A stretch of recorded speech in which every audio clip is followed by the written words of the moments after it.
Okay, so today I'm here with This is Jonathan Timothy Hillman. Jonathan Timothy Timothy Hillman. Hillman, that's Okay. correct. Yeah, Um, Thank you for joining us today, Jonathan. it's a pleasure to have me. Sure. So, where did Jonathan grow up? I actually grew up in a very small town called Escourt. Okay. It's the mid KZN actually. I grew up with both my parents, my mom and dad, and my younger brother Okay. basically. So I actually went to school that side. I matriculated that side too as well. So we are Okay. In Escort. in Escourt. Okay. Thinking back to your early days in Escort, how was life in Escort? Growing up as a kid, I grew up in a very, not really a rich family. My family was a very poor family, but my dad made sure that he made ends meet because he was a construction worker. And I was actually happy with whatever was offered, because the good thing that my parents taught me is that whatever, I must just be happy whatever we have in our house. Um, I always, well, I come from a Christian, I came from a Christian background. My mother was very, very spiritual. So was my dad too as well. He was baptized, Roman Catholic. Um, you know, as growing up, basically, life actually get to learn a lot of things, and we all want to become something when we grow up. But I'm not gonna lie to you. I really enjoyed my childhood when I was still young because, you know, we had a lot of fun basically. Sure. When you were a kid, you're just in a hurry to grow up and you want to be this and that. Sure. And especially when you have both parents, you just feel like you just have everything for that moment. Sure. So And in terms of your siblings, you are the youngest, oldest? with my siblings, basically, I would say I am not the youngest. I'm the second born. There is my eldest brother, but we never grew up together with him. Unfortunately, he's from my mother, with different father from my mother. Well, he passed on at a very young age, basically. So it's actually three Condolences. of us. So it's myself and my younger brother, Mm, who is Rodney, who is actually up in the East Coast, basically. okay. So yeah, we actually grew up together with me and my brother, actually. Okay, and how was your relationship with your brother, Yeah, my relationship with my your younger brother that you grew up with? That is. yeah, the relationship with my younger brother was cool. I mean, I protected him. We protected each other. Well, he was very, as a young one, you always, want to act childish, babyish, but I was just always there for him, actually. Yeah.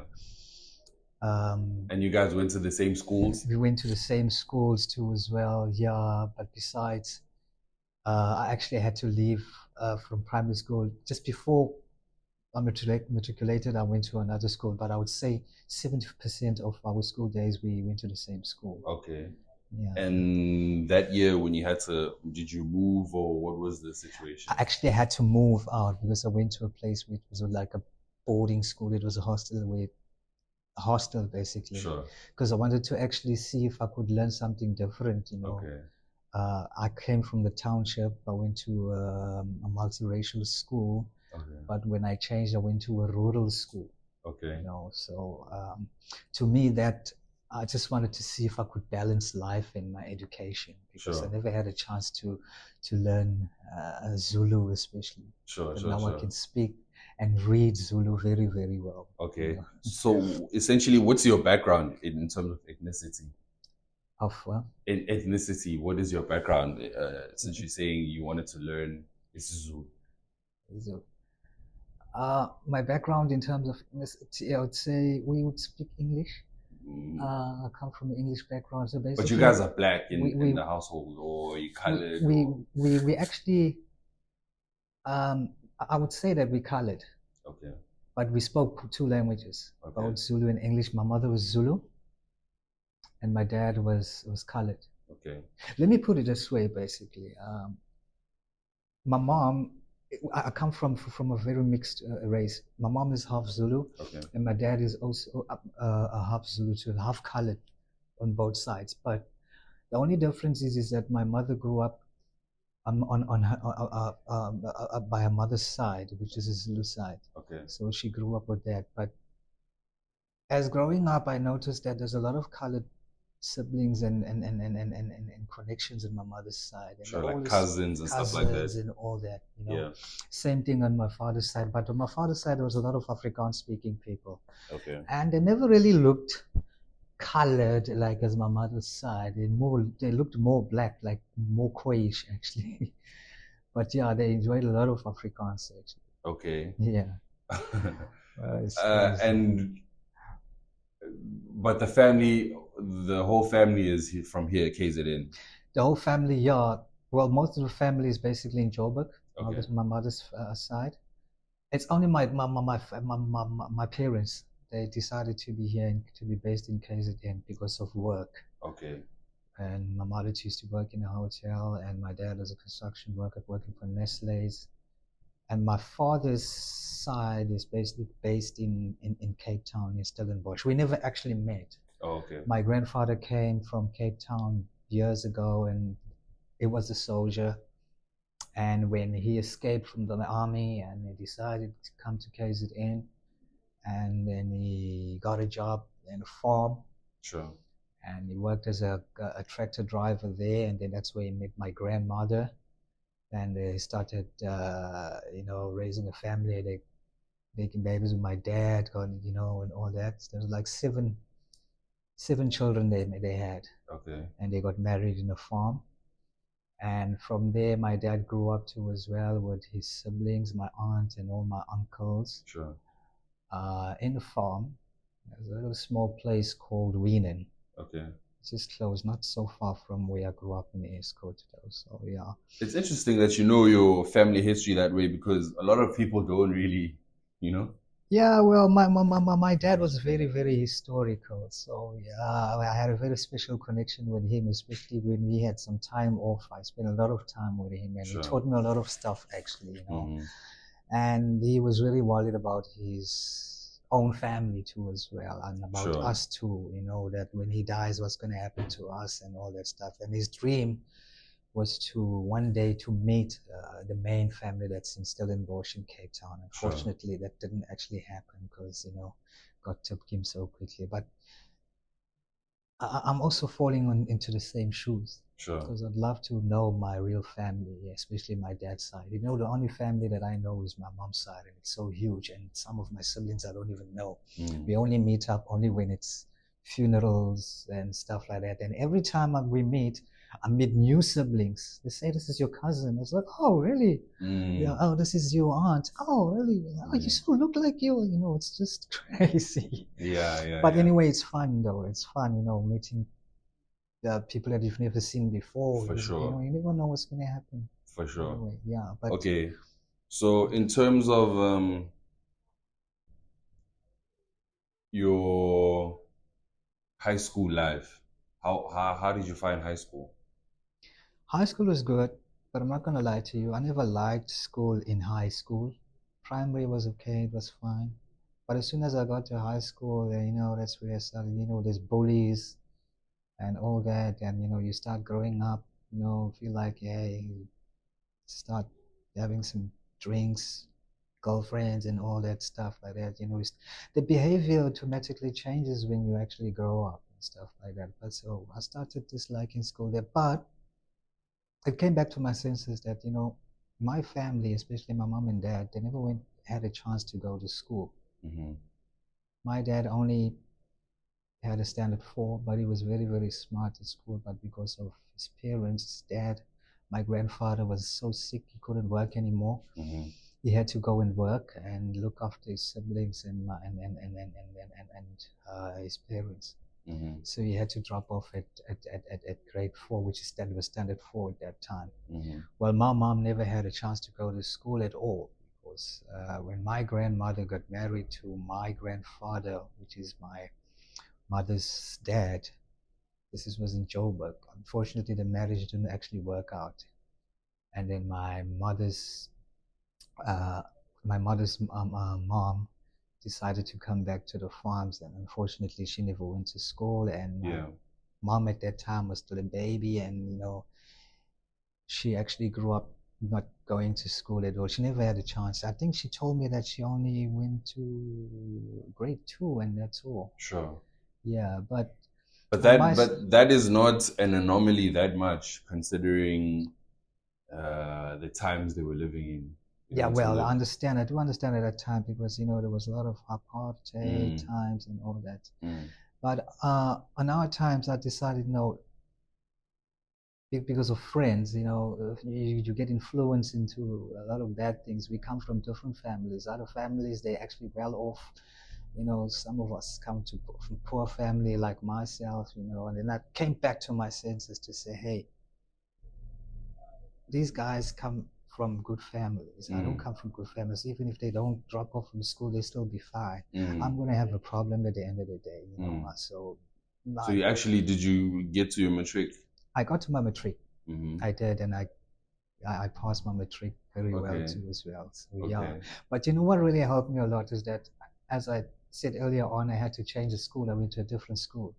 The school that I was into, things were just not really good at all. I was so close into dropping out, and I decided to Mm. rather leave and go change the school and go to a different Sure. school. So Is that's it when. because, like, sort of the troubles that you face today had started then already, or? Yeah. We started having a lot of trouble. We as a multiracial school, Mm-hmm. um, I wouldn't say it's racist or something, but I'll put it that way. It is a colored school, but there was a lot of schools in town, and we also have sections too, where there's Indian sections, colored section, white section. Every time when it's sports or functions, school functions, we meet together, we always start fights.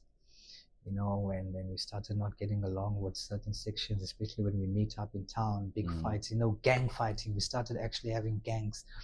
Um, so things were just not really good at all.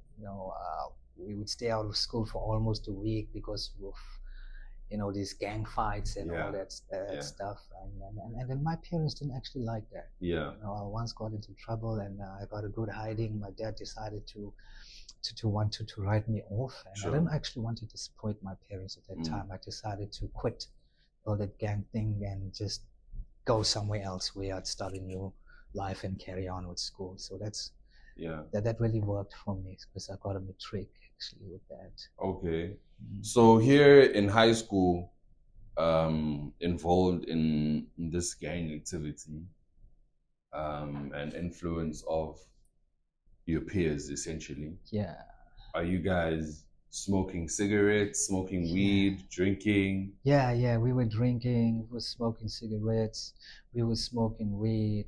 As I was saying that, once you start you get into high school, you get influenced into a lot of things and stuff like that. Yeah, we used to do naughty stuff actually at that Mm. time. It was not really good at all. Yeah. Sometimes I actually regretted at the stage that Yeah. maybe if I went to a maybe if my parents were much well off, if I went to a better school, maybe things would have been good. I wouldn't actually have learned all these things. But yeah, we were drinking a lot, smoking weed a lot. That Mm. was the whole mess up. I think so. Yeah. Yeah. Around what grade did this start? It actually started in grade 10. Grade 10. Yeah, grade 8, everything was fine. Grade 9, that's when you start opening your eyes and seeing all the big boys now, The grade 10, you start joining the crew, Mm. So yeah, it all started in grade 10, basically. Okay. But, And so what age would you say, maybe not what age, at what stage did it graduate from a lot of weed, maybe drinking here and there, to actually like hard stuff? to be honest with you, from grade 9, Mm-hmm. let me just not say grade 9. Yeah, well, let me just put it this way. Christmas time, school holidays, we do had our times too, and stuff like that. But from grade 9, basically late grade 9, that's Mm-hmm. the time where, it all actually started. And grade 10, that's where, yeah, things started cooking up, like for real, when we started moving with the big boys, in the gang and stuff like that. Hey, we started getting into a lot of trouble Yeah. and stuff like that. But yeah, it didn't actually take long, because I realized so quick that what was happening is just really out of hand. It took about a year and a half, and then I decided to quit. I'd done my grade 11 and 12 somewhere else. Okay. Yeah. So when you start getting into the hardest stuff, what do you start with? How was that idea sparked, or how do you actually fall into it at that You late know, grade 9? it all started basically when we were having those birthday parties, or when somebody's having a birthday, and maybe we're gonna have some night outs and stuff like that. And that's how we start learning all these things here, because it's only us. There's no there's no one to guide us to do it. We're just on our own. Yeah. So it all started there, and from then also with farewells too. We used to have our own farewells each and every year to the next grade and stuff like Yeah. that. But in most cases, yeah, during the parties that Parties, we used to have, yeah, a lot of Okay. things actually. So because this is somewhat not of a unique story in terms of, oh, I'm just gonna take the stuff today because it's a party and we're having a good time, and then, oh, following party, oh, I'm just gonna. But when does it graduate from just being, we're taking off because it's a party, to now we're actually consistently taking the stuff? And what is it you were taking at that time? Okay, it was just cigarettes and weed at that time. I never stopped since. Sure. That time. So, but doing wrong things, I stopped. But smoking cigarettes and weed, I used to drink a lot at that time. It never stopped up until today. Yeah. My dad doesn't know about that. Yeah. But my mom, she ended up knowing about it, because my dad actually passed on. Condolences. Yeah, I didn't actually want my dad. He was a very strict person. So, but from there, actually, it started slowly up until to date, actually. And I don't know if I could explain up until how I got here and stuff Sure, like you that. can go ahead. Yeah, well, after school, basically, things were so it was so intense. Like, things they didn't go really well, because after my dad passed on, So did you move back home after school? Yes, I moved back home after school. Unfortunately, that year is the very same year when I lost my dad. Okay. And everything just changed. I think everything just became worse than ever, because, as I told you earlier on, that I had a very special connection. I was so close to my dad, and I started drinking a lot, and I felt like, okay, right, I'm an adult now, I'm big enough and stuff like that, causing troubles. Back in the hood, remember that same thing clicked again, that you always used to have a gang and stuff like that. Yeah, well, most of the guys had grown up, but also in the same pool, same situation, drinking, smoking weed, but it became really worse after losing my dad. But from there, I actually became strong. My cousin took me away from the hood. They said, you know what, let's see if we can go get some work somewhere, because at that time, we never had enough money to go to varsity, because NSFAS is something new, it just came recently and stuff like that. So I had to go and work and do something just to look after my mom, because that was the most important thing. My mother started suffering, like, as my dad was the only one who was working at that time. Sure. So yeah, it really hurt me really bad. but it came back to my senses. I stopped drinking. I only drank occasional, but I never stopped smoking cigarettes and weed. I never stopped smoking weed because it just calmed me down at that time. Sure. I started working up until I decided, what, my mother's not really feeling well. Sure. I really need to get someone who's going to be able to assist my mom at home. Like, what are you doing here as work? I was working.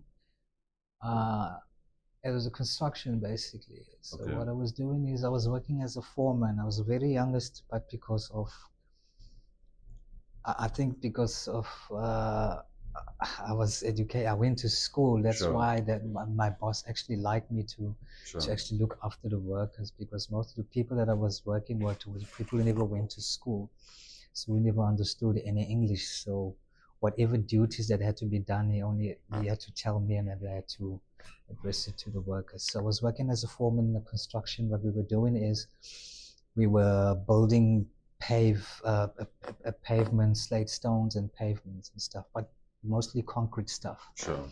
It was really hard labor at that time. First job. I really enjoyed it though. But it wasn't really my dream, Sure. I always saw myself, in the office and stuff like that, next to the computer and all that, because nobody in my family had actually done that work. They all came from hard labor, carpentries and bricklayers and stuff like that. Up until I done a computer course, 6 months and stuff like that. This was in Pinetown.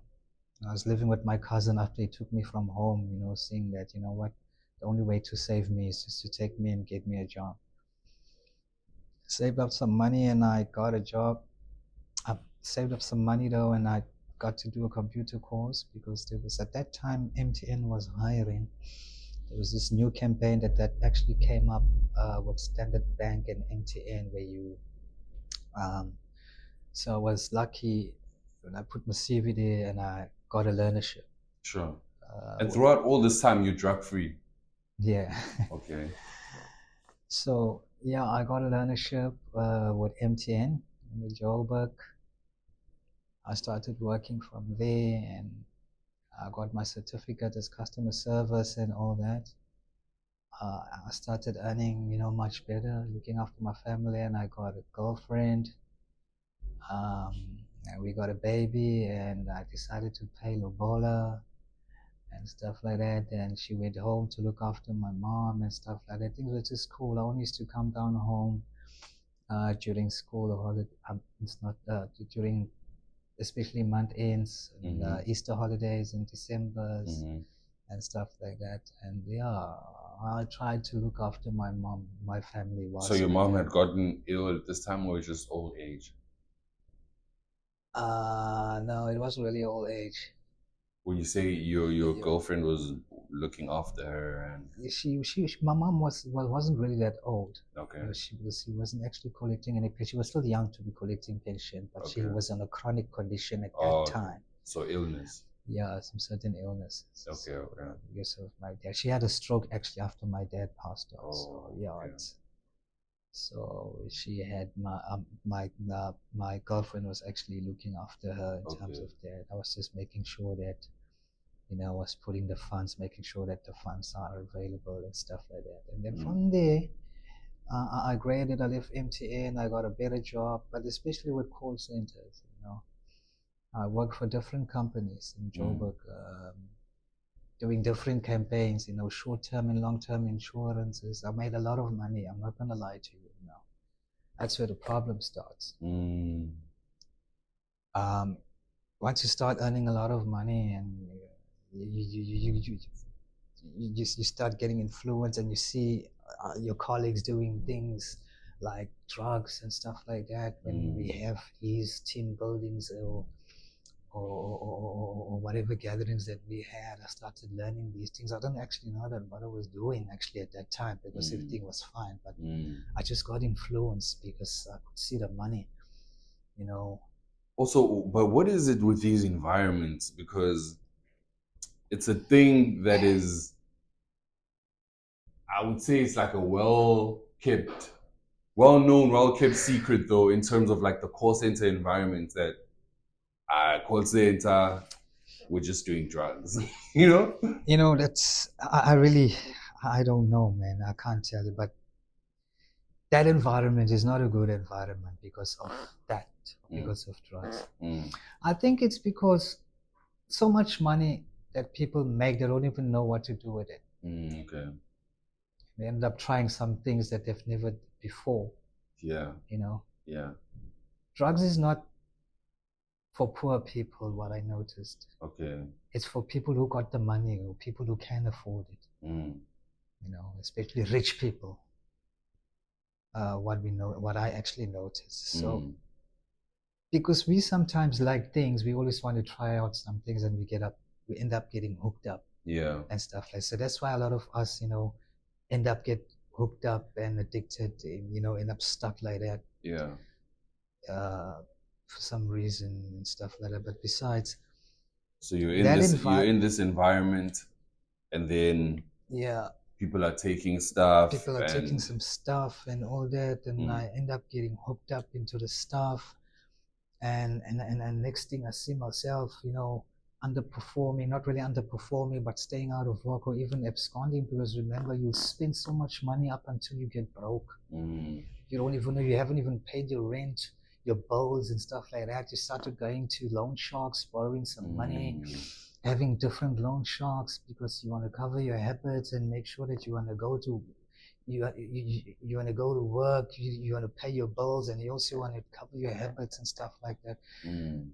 It's all just a mess. It was all just a mess and stuff like that. But you know, what really killed me the most is that environment, or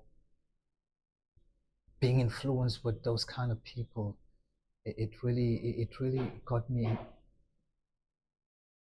into this situation where I don't know how I can explain, but I can see you can actually see for yourself. For sure. But for it sure. all started there, basically. You know? Sure. So take me back. Do you remember like your first time, or maybe one of your first times, to that day where you actually tried some of the stuff that these people are on here around you? I remember the first time, basically, a friend of mine who he's the one who actually, he was old in the game, basically, you know, so I was actually new. So him, he used to earn a lot of money, like 50, 60K every month, but I can tell you what, he never spent like a week with that money. Every 1 week or second week, he was already broke, and that time I still had money. So what he did was he tried by all means to try and get me into this game so that he'll be able to get a chance to spend, also I'll be able to spend my money into this. Yeah, so that's how it actually happened. So one day kept on giving me a little bit of it and testing it and stuff like that. You know, up until I got hooked up and I saw myself, you know, into his shoes. This is where at work, or are you guys out partying, or? Not really at work. We were working in the same company. We used to stay in the same flat because we shared a flat together. Worked in the same company. We drove to work together and all that. So even if it happened at work, lunch times, wait for lunch and we go get a thingy. And what is this you're taking? I hear the most popular in there is cocaine. Yeah. At that time it was, but it was cocaine, but it was crack cocaine. Okay. What's the difference for crack cocaine and cocaine? Yeah. Okay, cocaine is the one that you sniff.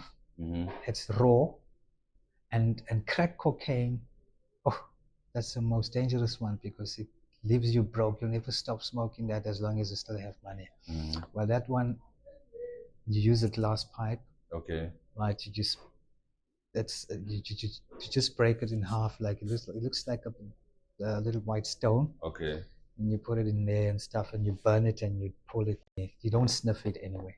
Okay. You don't really. Also, essentially the stuff that you sometimes see in movies in like a glass bottle with a round thing, and then you light the bottom. Yeah, I wish I could show you that, man. Yeah.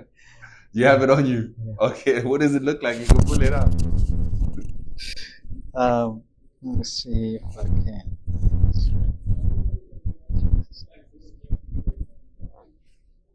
Okay, okay. Something that looks like this. Sure. So you put it here. And you take a lighter, you melt it, it melts. Yeah. And then you put it on. Okay. And you light it and you inhale it in. Sure. Stuff like that. What does that feel and like? It only, yeah, you feel like top. You feel like you're on top of the world, but for only that couple of minutes, 2 minutes. Okay. And it's done. And you want another one. Is it like a rush? Are you like?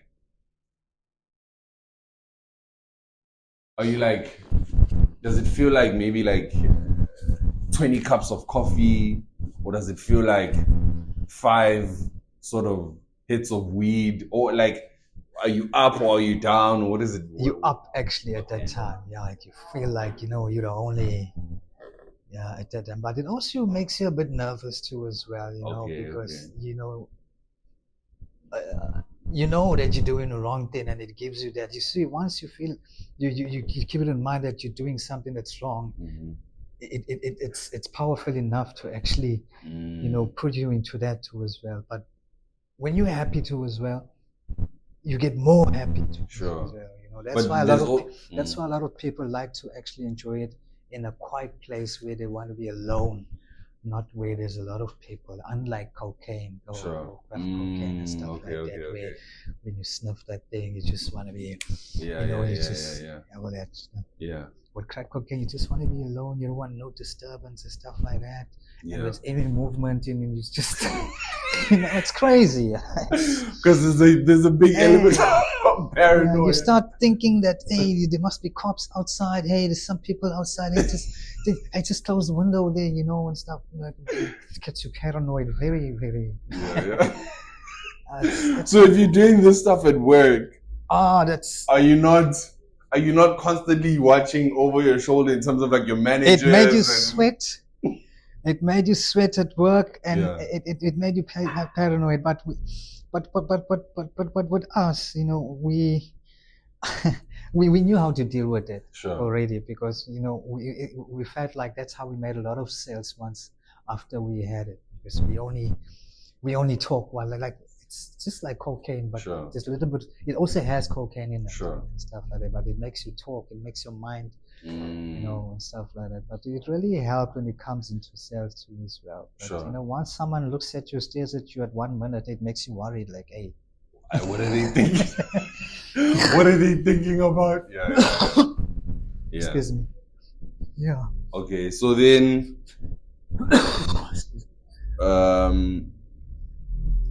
you get influenced by this friend of yours, housemate that you're living with. Yeah. Where, you were on that train of thought. We started not getting along because of money stories, borrowing money and stuff like that, and because of I'm supposed to be making ends meet, or doing the right things, paying the bills, but I'm no more because I'm stuck with this friend of mine, and I sometimes stay out of work. Sometimes even absconded at work too. With call centers, there's always work. We always get work, especially when you're a top performer. We were top performers at that time. Like, he was a top performer. He taught me a lot of stuff when it came into sales. So we were actually good. Any company we work for, we second, first top agents. So we made a lot of money actually. So, but besides, I started not getting along with him and stuff like that, because I felt like, what?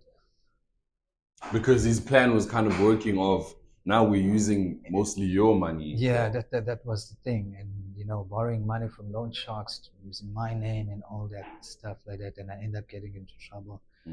And, when you start having financial problems, that's where you start having family problems too as well. That's where I lost my wife. Okay.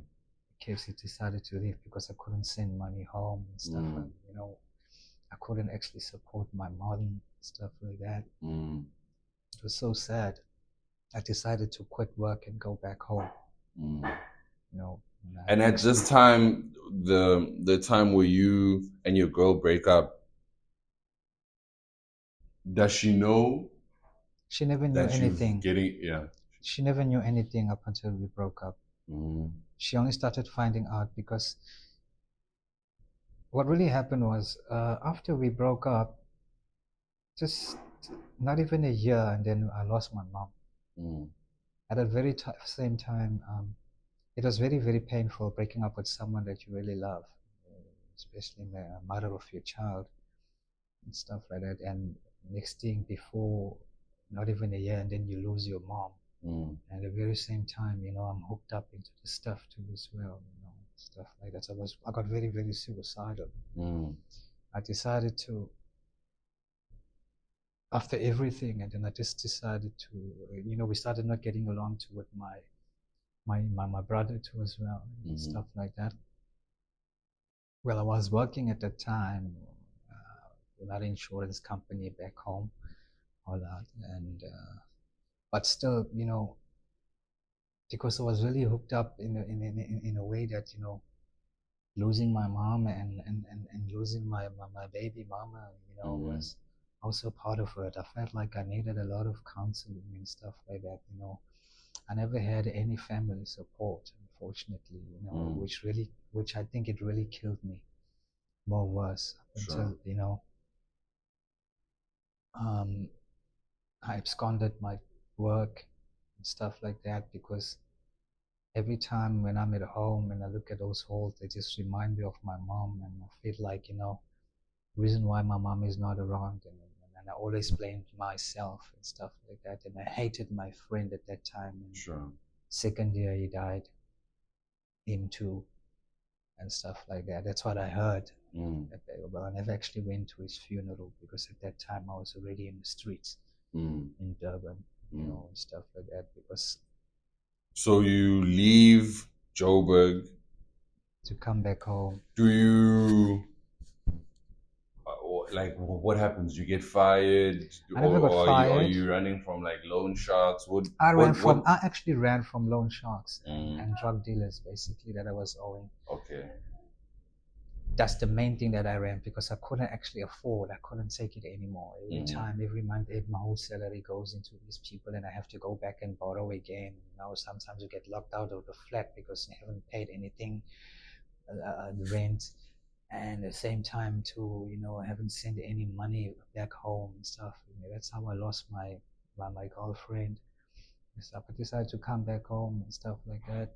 so you're like, I forget this you Joburg know, thing. I'm going back yeah, home. and go back home and stuff, but it happened at the wrong time, really hooked up, really. But Mm, it's a good thing because I never done anything wrong or any stealing, unfortunately, because I wasn't brought up that way. mm, I always worked for what I needed, mm. or even if I can't work, but asking was not wrong, basically. Sure. So you get back home, and then My so your mom, girl has left already, and then shortly afterwards, my mom your mom dies, passes. passes on. Yeah. Okay. So then it's just you and your Just brother. me and my brother only, and life was so difficult at that time that we couldn't even support ourselves, because I had my own habits too as well, and stuff like that. Sometimes I stayed away from home for about a week when I got money at that time, come back and I'm broke and stuff like that. Mm, So that's what made me and my brother not get along and stuff. And I decided to, what, let me just try to leave home and try and see if I can start a new life somewhere else. That's good. Maybe they're gonna help me to forget or even stop this habits of mine and stuff. So I came to Durban. yeah. Okay. So in your plan coming to Durban, what are you what are you thinking? My plan coming to Durban basically was see if I could be able to rehabilitate myself, uh, and see if I could actually get a job too again, maybe in a call center or any sales environment because that's where what I was actually good at. Mm-hmm. But it's unfortunate that when I came to Durban, I never had enough money, you know, where I could actually find a decent place where, to start off and stuff. And unfortunately, I got no siblings around here. Mm-hmm. I knew nobody and stuff like that. So I stayed in a shelter for a couple of weeks, and I saw myself back in the streets again. I couldn't actually find help, not even my family, because I had so much pride that I thought they knew about my habits. Every time I asked them for something, maybe they think that because I want to buy drugs or to sort out my habits and stuff. And then I found myself in the streets, and when I saw myself in the streets, and I started making friends in the streets, to see if I can be able to adapt to that kind of lifestyle for that moment. Since I'm away, and it really helped me to forget about home, because I was very, very suicidal. There was a couple of times where I've tried to commit suicide, but it all failed, and I think really helped to a lot, because I mean, leaving home really helped, because I could have been dead by now. Maybe I would say I still have a chance. I can still change. Not to say, well, I still believe in myself. Sure. That, everything can still change. Sure. I can still be that Jonathan again. Sure. I know it's not easy, but I really need that help, or that rehabilitation, or any medical assistant. There is something that can actually help. Sure. That I think can take me out of the situation. And what do you think that is? Yeah. So what is it that you think would help you? Personally, what I think that would help me is if I could get rehabilitated, get some bit of counseling, and also on the medical part, I would really appreciate if I could get something called a methadone, because I'm actually hooked up in this drug called heroin. Okay. Now, heroin is a very dangerous drug, because you can actually die if you don't get it. You start having stomach pains and stuff like that, and now and then a lot of people, they actually spike it now. It's actually dangerous. It's a dangerous drug. Yeah. I don't really need that, actually. I've got 2 kids. Sure. 15-year-old daughter and a 9-year-old son. Okay. So these kids, they really need me. Yeah. They really need a father. Yeah. So I need to play a father figure to them. Sure. I'll be very happy if I could get that chance, or get that heroin bottle. I know it's supplied only through doctor's prescription. But because I don't have anybody, I feel like, getting rehabilitated and get a little bit of counseling from the backgrounds and from what I've been through would really, really help me. I think I'll really get back to my feet, because as I said, I still believe into myself. I believe that, I can still go out there and make things work and be that Jonathan again. Yeah. Since you started, has there ever been a period where you were off drugs? Or it's been a continuous? It's been a continuous since, and besides, Joburg. It only happened for about a month only, where I was involved in a car accident. Okay. And I was in hospital. So what really actually helped is the drips. Once you get a drip, actually you don't get those drug pains, where the cravings and stuff like that. Is it like a normal drip, or did they have to tell them that I was? Normal drip. Okay. Yeah. Also, a normal drip actually helps with the sickness as well. Yeah, it actually helps. It actually helps as well. So yeah, it was just only for a month and stuff. How bad was your accident? You were in hospital for a month. It was a very terrible accident. We were sleeping and the car drove over us. I'm on the road, but lucky, the guys were actually shooting each other. So the guys were on foot. They were shooting at the driver and his passenger seats, and they tried to run, and then they missed and hit the pavement, and they ran over us.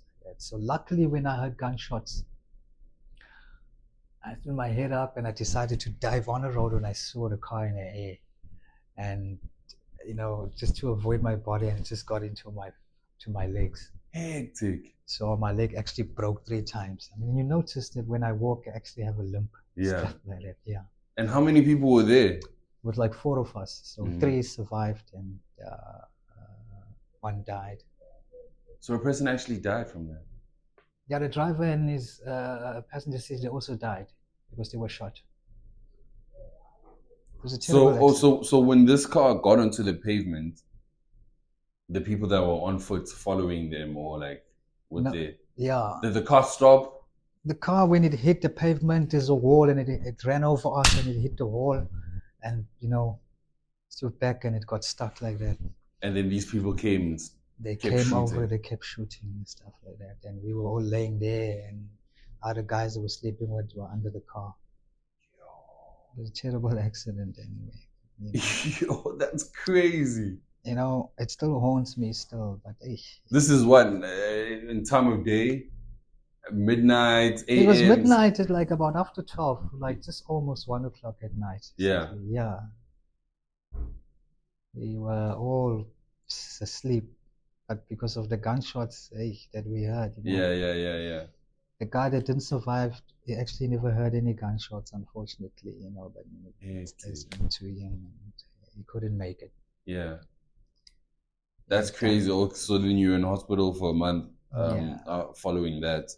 Yeah. And you were sober for and then when I came out, I was sober for about that month, while I was in hospital. And when I came out from hospital, because I never had the drips and all, and the craving someone came back to again because of the influence too as well of the people around me, the people that I was staying with. Otherwise, I could have been fine, but because of the environment and the people around me and stuff like that were so influenced, and I got so influenced that I ended up getting back again. But yeah, life on the street is just not good at all. It's not good. If you really need to change, you really need to get off the streets. Yeah. That's the first point. Is to get off the streets, try and get rehabilitated, get a methadone. Methadone I can take that for about a week and I'll be fine. So methadone is the stuff that, from my understanding, makes you not get sick. It makes you not get sick when you start having a craving for heroin. Yeah. Okay. It fights it. Is it just for heroin or other drugs as well? It's for other drugs basically, but they use it for heroin because it's also a drug too as well. But just to try and wean you off. Wean you off the heroin. It really helps into that part. Yeah. We do have organizations that provide that, but unfortunately not in town. Sure. Like some other places. Yeah. We wish that they could open branches around here too as well. I would really take that opportunity. Where's your brother now? Your little brother? He's home alone. Okay.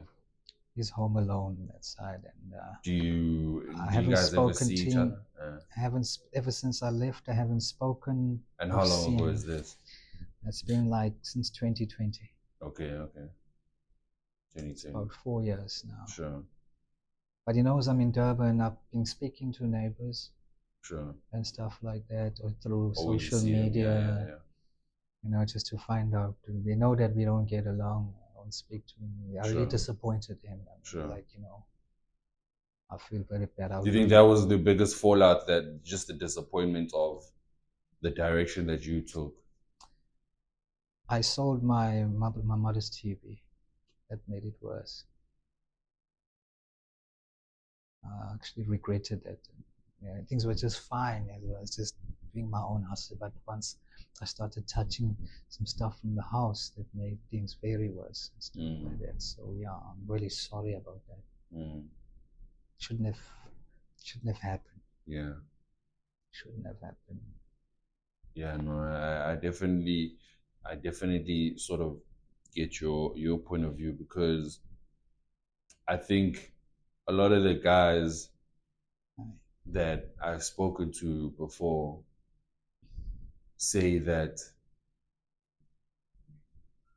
like, the power of the stuff that's in their system, like in terms of how much they actually need this, like it'll make you do anything. You can do anything. It's a Okay. hectic driving It's force. it's it's bad. On a day to day, what are your challenges? What's your biggest day to day challenge? My biggest daily challenge is When you just wake up in the wake morning. up in the morning and just to make sure that I get a $30 together to get that cure, and stuff Mm. like that, and get a chow. That's the most important thing to me. I mean, like it's hectic. What does how much does this drug cost? It costs from 30 rand. Okay. From 30 rand, you get different types, but from $30, And what's the ideal size? very small, like as small size as But I'm saying, so it's like I'm gonna say 30 rand for the smallest size, I'm yeah. The assuming. smallest size is And 30 then, rand. but what's the one size where you're like, okay, in terms of amount of money, where you're like, okay, this You'll is be a good, fine for yeah, a day. About 150. okay, Yeah, that would last you for that's your like day almost sorted. a day sorted. But okay, so how are you trying to make these 150s a day? Well, with me, I rely on begging, Sure, helping people with some stuff and stuff, parcels and stuff like that.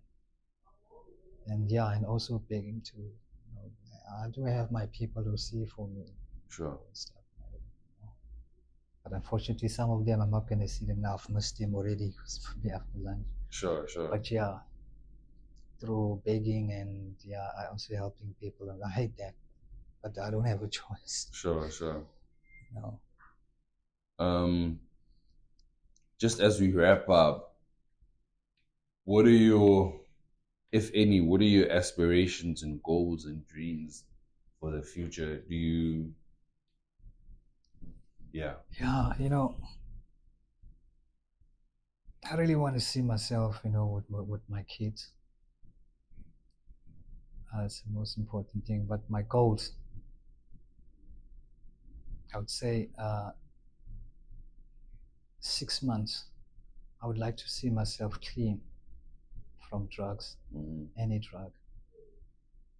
And then maybe 12 months after that, I want to see myself maybe having a job, which after drugs, I believe I can get a job. I mean, like, I'm not trying to say that I'm actually good, but 90% of my interviews I've always I've passed all, most of them actually. So because of the job that I do and that I only know, it wouldn't be difficult to get a job.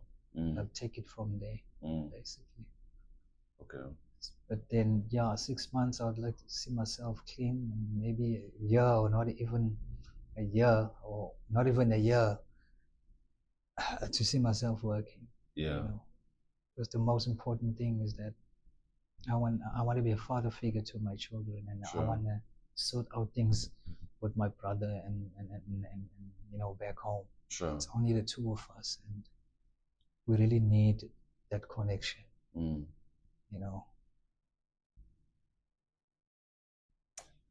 What do you think? And I don't know, maybe you haven't actually thought about this, but what do you think? Are there steps you can take to actually get to those goals of yours? The escapes. No, I'm saying, are there steps you can take to actually get to those goals of yours? In terms of you being clean in 6 months' time, probably. There are steps provided, if I could get that assistance that I just mentioned earlier on, but if I could get a methadone, besides going to rehab, I don't think I'd really need rehab. I'll work myself out because I'll be happy to be out of that pain. Only if I get that bottle. A lot of guys, it really helped a lot of guys. I've seen them that have actually changed. Sure. So I believe if it can actually change them, sure. It can also help me too as well. Yeah. That's the only thing. Sure. Yeah. Okay. No, I definitely hear you, bro. And I wish you all the best in terms of like your goals and future plans, and hopefully hopefully things align for you and take a different direction. Yeah, no problem. I mean, thanks a lot for this opportunity to actually express myself. Sure. Yeah, so, yeah. Cool, man. Let's wrap That's it up. all right. Cheers. Thanks, bro. All right, no problem.